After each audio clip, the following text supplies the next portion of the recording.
John Carter never expected to be captured during the first contact battle between humans and the Zalkari Empire. He was just a communications specialist on the frontier outpost when the sleek purple warships appeared in orbit. The Zalkari were tall, humanoids with iridescent skin in shades of blue and violet. Their society was built on martial prowess and the collection of worthy opponents. The battle lasted only 3 hours. Most humans were killed or imprisoned. But John was singled out by Commander Valara Kresh when she noticed how he maintained the communication systems, even as plasma fire rained down around him. "This one has spirit," she said to her second officer. "He will be my personal prize." John spent the next week in a private cell aboard Valara's battlecruiser. He expected torture or interrogation. Instead, she visited daily, asking about human customs, music, and art. She seemed particularly interested in the concept of human pair bonding. "Your species commits to single partners," she said during one visit. Her luminescent eyes studied him with fascination. "This is rare among spacefaring races." John nodded carefully. "Some of us do, some don't. It varies." "Fascinating." Valara paced the cell. Her battle armor had been replaced, with a flowing garment that shifted colors with her movements. "In my culture, warriors claim worthy opponents. Those who impress us become valuable additions to our households." "As slaves?" John said bitterly. Valara stopped pacing. "No, as equals. The strongest alliances are formed between former adversaries." She leaned closer. "You fought with cleverness when strength failed. That is rare and appreciated among my people." The next day, John was moved from his cell to lavish quarters. The door remained unlocked. He was given access to certain parts of the ship. Though technically a prisoner, he was treated with surprising respect by the crew. When Valara invited him to dine in her private chambers, he cautiously accepted. She had prepared a meal incorporating both Zalkari cuisine and approximations of human foods. "I have studied your dietary requirements," she explained. "This should be compatible." Over dinner, she explained more about Zalkari customs, how their society valued strength but defined it broadly. Intelligence, adaptability, and resilience were as important as physical power. "My claiming you was not just a whim," she admitted. "I have been observing humanity for some time. Your species has potential." "Potential for what?" John asked. "Alliance, partnership." Valara's skin flushed a deeper blue. "The galaxy grows more dangerous. The Zalkari cannot stand alone. Forever." John considered this information carefully. The Zalkari had attacked without warning, killing many of his friends. Yet Valara spoke of alliance. Was this some kind of trick? "Why attack us then?" he asked. "If you wanted alliance, why not try diplomacy first?" Valara's skin darkened with what John was learning to recognize as embarrassment. "Our ways are different. First we test strength, then we negotiate with those worthy of respect." She looked away. "It is not perfect, I know, but it is our way for thousands of years. And if we had all died fighting, then you would not have been worthy partners." She said it simply as if it were obvious. John shook his head. "Humans don't think that way." "I am learning this," Valara admitted. "Your ways are strange to us, but interesting." That night back in his quarters, John thought about his situation. He was alive while many others were dead. He had some freedom, but was still a captive, and his captor was treating him with increasing respect, even seeming to enjoy his company. The following days fell into a pattern. Morning meals alone. Exercise in a small gym reserved for officers. Language lessons with a Zalkari educational program. Evening, meals with Valara followed by long conversations. He learned that Valara was considered young for a commander, only 82 Earth years old. Zalkari lived for centuries. She had earned her position through numerous campaigns against other species. The concept of peaceful first contact was foreign to them. "We understand each other through combat," she explained. "Words can lie, strength cannot." During these conversations, John began to notice something. Valara was changing, subtly asking more questions, listening more carefully. Her skin colors shifted in ways he was beginning to interpret as thoughtfulness, uncertainty. Evened out one evening she asked, "Do you think our peoples could ever understand each other? Truly?" John considered, "Maybe with time and effort on both sides." Valara nodded. "I have requested permission to attempt diplomatic exchange." She hesitated. It was not well received by the High Command. "What happens now?" "We continue our mission," she said, "but I have discretion regarding you and perhaps other human captives." John realized she was taking a risk, perhaps even endangering her position. For reasons he didn't fully understand, she was beginning to see humanity differently, and it had started with him. 2 weeks later, their ship was attacked by the Dracorians, ancient enemies of the Zalkari. The attack was sudden and devastating. Despite their military prowess, the Zalkari were caught unprepared. Alarms blared throughout the ship. John was in his quarters when the first blast hit. The ship shuddered violently, throwing him against the wall. Without thinking, he ran toward the bridge guards who would normally stop him, were busy with emergency protocols. He arrived to find chaos. The bridge was damaged. Smoke filled the air. Officers shouted reports of system failures.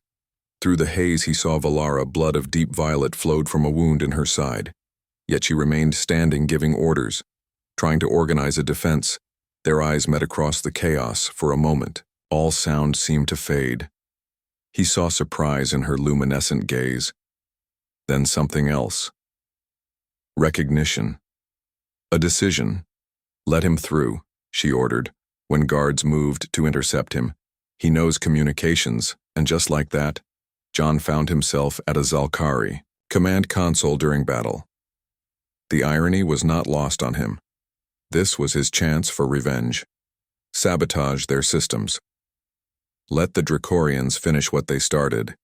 Instead, he did what he did best. He helped restore communication systems, coordinating defensive responses between different sections of the damaged ship.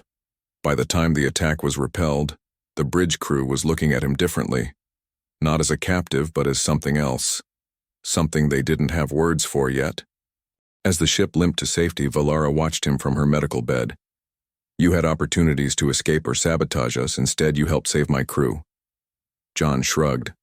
"I'm not interested in dying in space, and your crew has been decent to me, but there was more to it than that.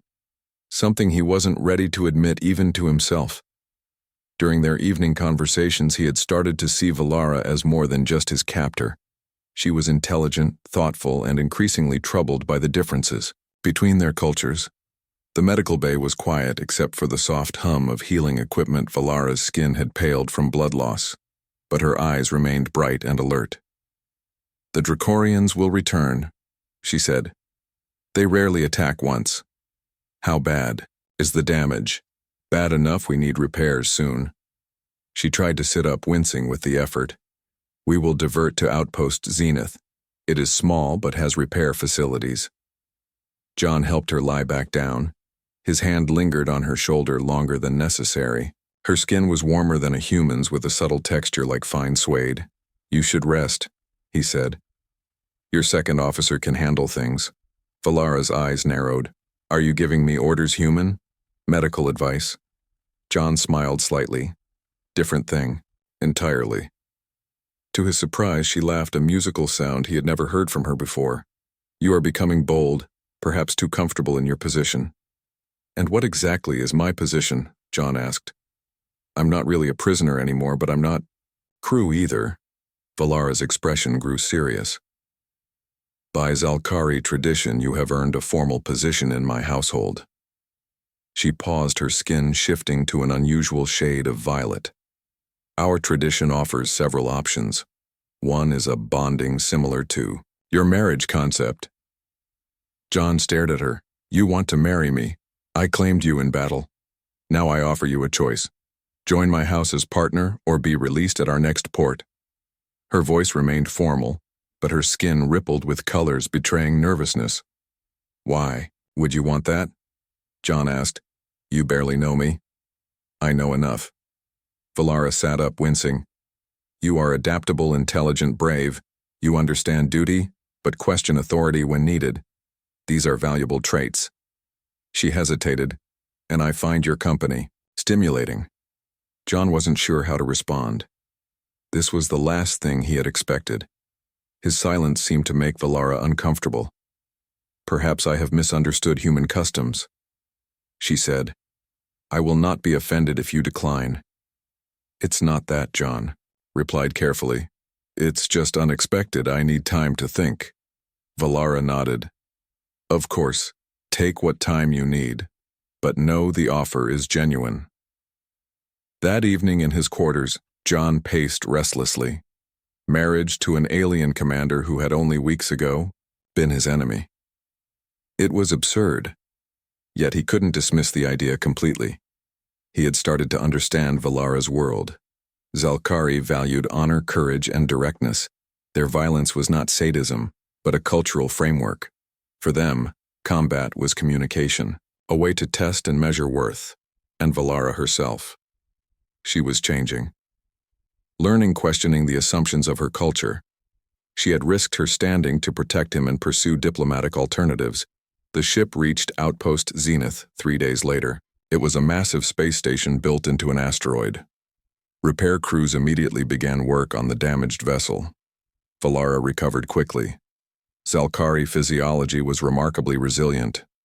She resumed command but continued their evening conversations. Now with a new tension between them, her offer hung in the air, unresolved. One evening she said, "We have received news. More Dracorian ships have been detected. They hunt us specifically." "Why, I believe they learned of my interest in humans." Her expression was grim. "The Dracorians despise all forms of cooperation between species. They believe in purity isolation. What will you do? Fight if necessary. But my priority is returning you and the other human captives to safety." John was surprised. "You would risk your ship for that. What I have learned from you cannot be lost," she said. "The possibility of alliance understanding, it matters more than one ship, one commander." That night, John made his decision. He sought out Valara in her private chambers. She was reviewing tactical displays but set them aside when he entered. "I've been thinking about your offer," he began. "And, if I agree, what would that mean exactly?" Valara explained that as her bonded partner he would have equal status in her household, voice in decisions, access to Zalkari knowledge, the ability to send messages home, perhaps even visit eventually. "And what about this?" He gestured between them. "The personal aspect. That would develop as we choose." Valara's skin darkened. "I find your form not unpleasant, but companionship comes first. Intimacy can follow if mutually desired." John nodded slowly. "I want to help build understanding between our peoples, and I think I can do that better at your side than anywhere else." Valara's skin brightened. "You accept?" "Yes," John said. "But I have conditions. We work to free all human captives, and we establish proper diplomatic channels. No more taking of war prizes. The High Command will resist. Then we'll have to be persuasive." Valara smiled, a gesture she had learned from him. "Together we might be." The bonding ceremony was small by Zalkari standards. Only the ship's highest officers attended. John wore a modified Zalkari formal garment. Valara dressed in ceremonial armor. "I claim this human is worthy companion, battle-proven and respected," she announced. "He enters my house as equal." John repeated the words he had been taught. "I accept this bond freely offered. I join this house as partner and ally." The assembled Zalkari thumped their chest plates in approval, though some looked confused or concerned. The union was unprecedented. Later in private quarters, Valara removed her ceremonial armor. Her skin glowed softly in the dim light. "This is unprecedented, you know," she said. "No Zalkari has bonded with a human before. I guess that makes us pioneers," John replied. She took his hand, studying the difference between her 4 slender fingers and his 5. "Perhaps we can help our peoples understand each other better." "Perhaps," John agreed. "But first we should probably understand each other." Valara's skin rippled with amusement. A wise approach, as always. The Dracorian attack came the next day. 3 warships against their 1 damaged vessel, Valara organized a brilliant defense using the asteroid field around the outpost for cover, but they were outnumbered, outgunned. During the battle, John worked alongside the Zalkari crew, no longer an outsider but not quite one of them either. Something new. Something between when their shields failed and a boarding party breached the lower decks. John fought alongside Zalkari Marines. The experience was terrifying and strangely exhilarating. The Dracorians were massive reptilian beings with armored hides and multiple arms, each wielding weapons of horrifying power. John used his smaller size and quickness to advantage, drawing enemy fire, then ducking away while Zalkari heavy weapons found their marks. He saved 2 Marines from ambush, earning surprised respect. When the battle ended, the Zalkari had prevailed, but at great cost. Nearly a third of the crew was dead or injured, their ship barely functional. Valara herself had fought the Dracorian commander in direct combat. Her arm was broken, her beautiful skin scarred in the aftermath as they tended each other's wounds. Valara looked at John with new eyes. "You fought well, husband." It was the first time she had used that term. John found he didn't mind. "We fought well," he corrected. "Together." That night in their shared quarters, with both of them bandaged and exhausted, they truly talked for the first time as equals. No longer commander and captive, but partners, facing an uncertain future. "The Dracorians will return with more ships," Valara said. "We cannot stand against their full might." "Then perhaps it's time to speak to human authorities," John suggested. "Together." Valara was silent for a long moment. "You believe they would listen, not simply attack?" "Not all. Some will want vengeance, but others will see opportunity if we approach carefully. It would mean surrendering myself," she said quietly, "placing my fate in human hands." John took her hand. "Not alone in my hands, and I will not let you fall." The journey to human space was tense. Their damaged ship moved slowly, using minimal power to avoid detection. The Dracorians had patrols everywhere, searching for them. Valara spent long hours with John preparing for contact with human authorities. They crafted careful messages designed to open dialogue rather than provoke hostility. John taught her human diplomatic protocols. She taught him Zalkari honorifics and formal address. "Your people value words over combat," she observed. "It is strange. To me still, I will try to adapt." "Just be honest," John advised. "Humans respect directness too. We just prefer it without plasma weapons." Valara's skin rippled with amusement, a reaction John had come to find endearing. "I make no promises about the weapons, but I will try the words first." The remaining human captives were brought into their plans. There were 12 in total. Most had been treated well but remained suspicious of Zalkari intentions. John worked to bridge the gap, explaining what he had learned. Mary Winters, a former security officer, was the most resistant. "They killed hundreds of our people and now we're supposed to help them." "We're trying to prevent more killing," John explained. "On both sides. Why should we care if the Dracorians wipe them out?" "Because the Dracorians will come for us next," John said. "And because not all Zalkari are the same, just like not all humans are the same." Mary wasn't convinced but agreed to cooperate for now. The others followed her lead. As they approached the edge of human-controlled space, they detected a patrol of Earth Defense Force ships. Valara looked to John. "It is time, husband." John nodded and opened a communication channel. "Earth Defense Force vessels. This is John Carter Communications, specialist from Outpost 9. I am aboard a Zalkari vessel with 12 human survivors. We come in peace seeking dialogue." There was a long silence, then a suspicious response. "Authenticate identity, Carter." John provided his service codes and personal information. Then added, "I am here willingly, as are the other survivors. We have critical intelligence about a third species called the Dracorians, who threaten both humans and Zalkari." Another long pause. "Stand by for boarding, Carter. Any hostile action will result in immediate destruction." Valara ordered her crew to power down weapon systems and open docking ports. "It begins," she said quietly. The boarding was tense. Human soldiers in heavy armor weapons, ready Zalkari crew standing at formal attention, trying not to appear threatening. John and Valara met the boarding party together.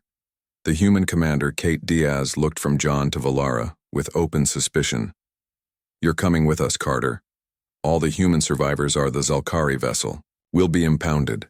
Commander Kresh comes too, John said firmly. As my spouse and diplomatic representative of the Zalkari, Commander Diaz's eyebrows shot up. You're what?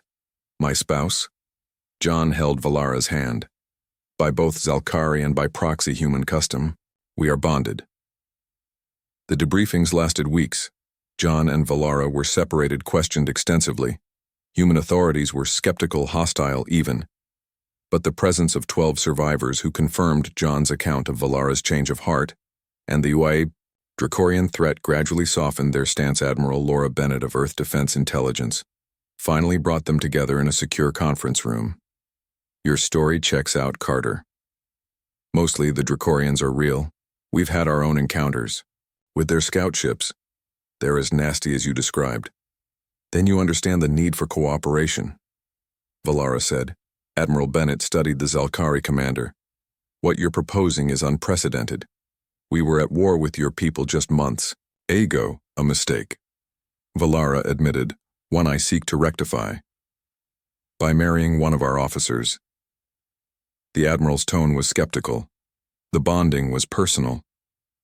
Valara's skin darkened with emotion. But it represents what is possible between our people's alliance, understanding. John stepped in. Admiral, the Dracorians won't stop with the Zalkari. They see all other species as threats to be eliminated. We have an opportunity here. Admiral Bennett sighed. The Joint Chiefs are divided. Some want to continue hostilities. With the Zalkari, others see the Dracorian threat as more pressing. She looked at them both. Your relationship complicates things, Carter. With respect, Admiral, it simplifies them, John replied. It proves cooperation is possible. In the end, a tentative alliance was formed. The remaining Zalkari vessels were contacted. A delegation of high commanders arrived for negotiations. They were not pleased with Valara's actions, but could not deny the Dracorian threat. John and Valara became cultural liaisons, working with diplomatic teams from both sides. The process was difficult, full of misunderstandings and near breakdowns. But slowly progress was made. Their personal relationship developed too. At first they maintained separate quarters. When together, they talked, shared meals, learned each other's customs. Gradually the boundaries between them softened. One evening, as they watched a sunset from their apartment on the diplomatic compound, John turned to Valara. Are you happy with how things have turned out? Her skin shifted through subtle colors. Happy is not a Zalkari concept. We speak of fulfillment, purpose, honor. And do you have those things? I have purpose greater than before, she said thoughtfully, to build something between our peoples, something new. And I have honor, not of combat, but of difficult truth-speaking. She looked at him. And I have you, which brings something I have no Zalkari word for. Happiness, perhaps. John suggested. Perhaps. She touched his face with her forefinger. And though your human word seems insufficient. Their first kiss happened that night. Awkward at first. Their mouths were shaped differently. Their customs for intimacy, unlike. But they found their way as they had with everything else. Through patience, curiosity, and growing affection. 6 months into the alliance, the Dracorians launched their first major assault against a human colony world. Their forces were massive, overwhelming. Earth was not prepared, but the Zalkari were. The alliance, while new, provided critical advantage. Zalkari warships joined human defenders, Valara among them commanding a battle group. John served aboard her flagship now, a communications officer in both fleets.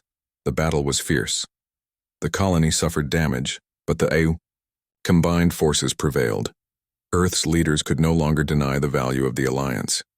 The Zalkari High Command acknowledged the wisdom of Valara's unconventional approach. After the battle, standing amid the ruins of what would be rebuilt, John and Valara found a moment alone amidst the chaos of victory. "We won," John said simply.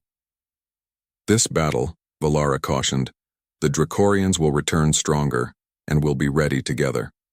She nodded, her skin glowing with the color of determination. Rich purple that John had come to recognize. "Yes, together, that is our strength." John took her hand, looking at the remains of the colony where humans and Zalkari now worked side by side, clearing rubble, tending wounded, planning defenses. "Did you ever imagine this when you claimed me as your prize?" Valara's skin rippled with amusement. "Never. My imagination was limited. Then you expanded it. We expanded each other's," John corrected. That night in their shared quarters aboard the flagship, they received news a joint human-Zalkari command was being formed to coordinate the war effort. Against all odds, they were both being considered for leadership positions, it appears. Valara said that our unconventional union has become a template. John laughed. "Is that a problem?" "No." She touched her forehead to his, an intimate gesture in Zalkari culture. "It is as it should be. The strongest path forward is rarely the expected one." As they prepared for sleep, John reflected on the strange journey, from captive to spouse, from enemy to ally, from isolation to connection. The universe had proven stranger and more wonderful than he had ever imagined, and beside him lay the proof, a being from another world who had claimed him in war only to find something far more valuable than victory. "Valara," he said quietly. "Yes, husband. I'm glad you captured me." Her skin glowed with the soft blue of contentment. "As am I, though for entirely different reasons than when it happened." They slept then too, beings from different worlds finding peace in each other's presence, while outside their window the stars shone on a galaxy where new possibilities were just beginning to unfold. 1 year into the alliance, John and Valara found themselves in positions of increasing importance. The Joint Defense Council valued their unique perspective. Their ability to translate between cultures proved as valuable as any battleship. The Dracorians continued their assaults but faced unexpected resistance. The combined fleets adapted quickly, developing new tactics that drew on the strengths of both species. Human creativity paired with Zalkari discipline proved formidable, yet challenges remained. On both sides there were those who opposed the alliance. Many humans still viewed the Zalkari as invaders. Many Zalkari saw humans as unproven weaklings. During a diplomatic reception on Earth, John overheard a conversation between military officials. "We can't trust them," General Mills said quietly. "They attacked us without provocation. Who's to say they won't turn on us once the Dracorians are dealt with?" "The alliance is working," another officer responded. "For now. And what about these mixed marriages? Everyone pretends Carter and the alien commander are some beautiful success story. But it's unnatural." John chose not to confront the general. Such attitudes were common but diminishing as the alliance proved its worth. Later he told Valara about the conversation. She was unsurprised. "There are similar voices among my people. The high commanders tolerate our bonding, but many consider it a dishonor." "Does that bother you?" John asked. Valara considered. "It once would have. Now I measure honor differently." Her skin rippled with subtle colors. "We are creating something new, John, that always frightens those who cling to the old." Their personal life had settled into a comfortable rhythm. They maintained quarters on Earth on Valara's homeworld, and aboard various ships as duty required. On Earth, Valara adapted to human customs, wearing clothing that covered her luminescent skin in public, eating with utensils instead of traditional Zalkari hand techniques. On her homeworld, John learned to navigate the complex hierarchy of Zalkari society. He wore ceremonial markers of Valara's house, attended ritual combat demonstrations as a respectful observer. He learned the language, its clicks and tonal shifts challenging his human vocal cords. Their physical relationship deepened too. They found ways to bridge their biological differences with patience and humor, discovering pleasures unique to their particular combination. They were not the only mixed couple now. Others had followed their example. Human scientists paired with Zalkari scholars. Military personnel from both species forming bonds of friendship and occasionally more. Yet they remained the most visible, the symbols of what the alliance could mean. The war intensified. The Dracorians, adapting as well, bringing new weapons to bear, larger ships, biological agents designed to target specific physiologies, propaganda attempting to turn allies against each other. During a particularly brutal battle near the Zalkari homeworld, John's shuttle was shot down. He and 3 Zalkari Marines crashed on a small moon already occupied by Dracorian forces. The Marines were killed in the impact. John survived, but was captured. The Dracorians recognized him immediately. The human who had married a Zalkari commander, a symbol of the alliance they despised. They did not kill him, instead they saw opportunity. Your union is an abomination, the Dracorian commander hissed. Its scaled face inches from John's. All species must remain pure separate. This is the natural order. John said nothing. The Dracorian continued, You will help us end this alliance, human. You will tell your people the truth, that the Zalkari plan to betray them, that your marriage is a sham, a political tool. And why would I do that? John asked. Because if you do not, we will destroy the Zalkari homeworld. We have positioned a stellar disruptor. The device is already in motion. Even your combined fleets cannot stop it, but we can deactivate it remotely. John knew this was likely a lie, but he could not take the chance. I need proof that this device exists. The Dracorians showed him sensor data, images of a massive device moving through space on a trajectory toward the Zalkari sun. It appeared genuine. Though John was no expert in Dracorian technology. You have 6 Earth days to deliver the message, the commander said, to renounce your unnatural union and warn humanity of Zalkari treachery. They placed him in a cell but one with communications access. They wanted him to make the call to spread their lies, to destroy what he and Valara had built. Instead, he sent a different message, a warning about the stellar disruptor coordinate sensor data, and a personal message to Valara, My bonded, I am alive. The Ike. Dracorians hold me. They plan to destroy your homeworld. I have sent what data I could. 6 days until activation. I do not know if this is truth or deception. Proceed with caution. Know that whatever happens, my commitment to our bond remains unbroken. The response came 3 days later. A massive assault on the Dracorian base joined human Zalkari forces led by Valara herself. She had brought everything: available ships, Marines, special forces. The Dracorians fought fiercely. John could hear the battle raging outside his cell. The walls shook with explosions, the power fluctuated. Finally, the door slid open, revealing not his rescuers but the Dracorian commander. Your mate comes for you, human. It snarled. But she will find only your corpse. The commander raised a weapon. John dodged. The first shot rolled across the floor, found a piece of broken equipment to use as a weapon. The Dracorian was stronger, faster, but John had learned from Valara fought with both human adaptability and Zalkari discipline. The battle was brief, brutal. John took a wound to his side but managed to disable the commander with its own weapon. He was searching for a way out when the wall exploded inward. Through the smoke and debris stepped Valara. Her armor scorched her skin, pulsing with the deep red of battle fury. When she saw John, her colors shifted instantly to blue relief. Husband. She rushed to him, examining his wound. You live. Told you I was hard to kill. John grimaced through the pain. Valara helped him to his feet. We must move quickly. The base is set to self-destruct. The stellar disruptor. Real. Valara confirmed. But our fleets have intercepted it. The threat is contained. They fought their way to the extraction point. John weak from blood loss. But determined, Valara protecting him, cutting down any Dracorian that approached. They reached the shuttle just as the base began to collapse. Around them, other shuttles lifted off carrying human and Zalkari forces.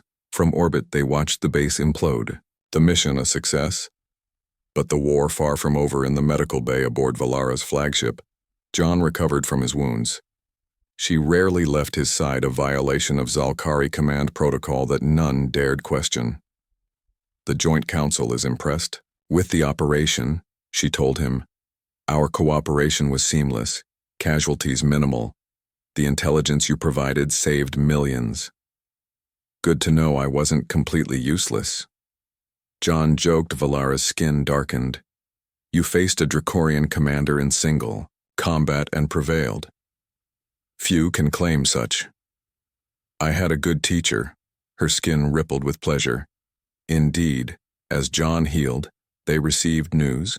The alliance was being formalized, expanded, a permanent joint fleet command established, and they were being offered leadership positions. John as human liaison, Valara as Zalkari fleet commander.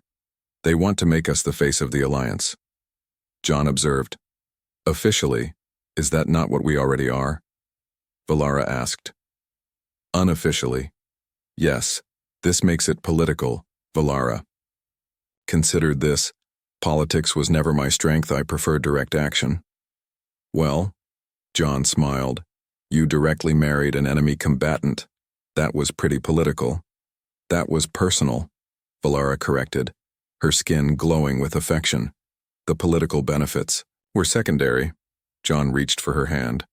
Are you sure about that? I thought I was just a strategic alliance. Valara's skin rippled with amusement. Perhaps initially, but strategies evolve. They accepted the positions, knowing the challenges ahead. The Dracorians remained a threat. The alliance remained fragile. Their relationship remained unprecedented, but they had faced worse odds. Their unusual bond had already changed the course of 3 civilizations. Who knew what might be possible in the years to come? 5 years passed. The alliance strengthened.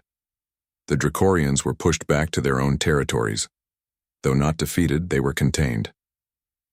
The immediate threat had passed, leaving both humans and Zalkari with decisions about their shared future. John and Valara stood on the observation deck of the new Joint Command Station, a massive structure in neutral space. Designed to house diplomats, military personnel, and civilians from both species, it represented the next phase of cooperation. It is impressive, Valara admitted, gazing at the interior garden where earth plants grew alongside Zalkari flora. 5 years ago, I would not have believed this possible. 5 years ago, you were taking me prisoner. John reminded her. Valara's skin rippled with amusement. The best decision of my military career, though not for the reasons I expected. They watched as humans and Zalkari moved through the garden, some in uniforms, others in civilian dress. Children from both species played together, learning each other's games, their different anatomies, no barrier to friendship. The mixed families were still rare but growing in number. Each finding their own ways to bridge biological and cultural differences, John and Valara had become mentors to many, offering guidance, drawn from their own experience. Their positions had evolved too. John now served as human ambassador to the Zalkari homeworld's Valara, as military advisor to Earth's Defense Council. They spent half their time on diplomatic missions, half on joint military planning. Always together. Their bond, the living embodiment of the alliance, it had not been easy. There were still those on both sides who opposed integration, who saw the other species as inferior or dangerous, but such voices grew quieter as cooperation yielded benefits beyond mere military alliance. Trade flourished. Technological exchange accelerated cultural understanding. Humans learned Zalkari discipline, resilience, and honor. Zalkari discovered human creativity, adaptability, and compassion. Both species were changed by the encounter, becoming more than they had been alone. The Joint Council meeting begins in an hour, John said, checking the time. The expansion proposal is first on the agenda. The proposal would extend alliance benefits to 3 other species, the Nuriban, the Teslori, and the Vox. Each had approached cautiously, watching the human-Zalkari alliance with interest. Now they sought inclusion, the beginning of what might become a true interstellar coalition. You believe they are ready? Valara asked. The Vox particularly. Their society is highly stratified. They may struggle with the equality principles. They've agreed to the terms, John said. And they face the same draconian threat we all do. They have motivation to adapt. Valara nodded, though her skin showed doubt in its patterning. Time will tell. She turned to face him. Do you ever regret it, John? Our bonding. The path it set us on. It was a question she asked rarely but seriously. Zalkari valued. Truth in such matters. They had been bonded 5 years, faced death together multiple times, shaped the course of interstellar politics. Yet still, she needed reassurance. Not of his loyalty, but of his contentment. Never. John said simply, not once. Not even when you drove me crazy with your Zalkari stubbornness. Valara's skin brightened. My stubbornness. You are the one who insisted on diplomatic solutions to every conflict. Which worked, John pointed out. Usually, she conceded, though not always as quickly as a well-placed plasma charge. They shared a laugh, a private joke between them, born of countless similar discussions. Their different approaches had become complementary, each recognizing the value in the other as they prepared. To leave for the council meeting, a small group approached a human woman with 2 children alongside a Zalkari male. The children, clearly mixed species with human facial features but faint luminescence beneath their skin. Valara stiffened slightly. The sight still unusual even to her. The children noticed her reaction. Are you Commander Kresh? The older child asked. I am. Valara replied, her tone formal. We learned about you in school. The child continued. You and Ambassador Carter. You were the first. The ones who showed it was possible. The human woman looked embarrassed. I'm sorry, Ambassador Commander. My children are rather direct. A Zalkari trait. Valara observed her skin warming and human curiosity.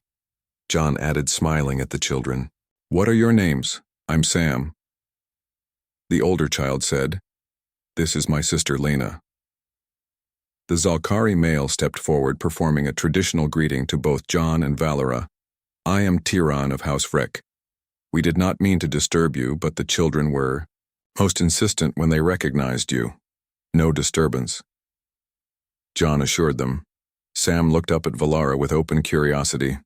Is it true you captured Ambassador Carter in battle, then married him? Sam, the mother scolded. Valara's skin rippled with amusement. It is true, though somewhat simplified.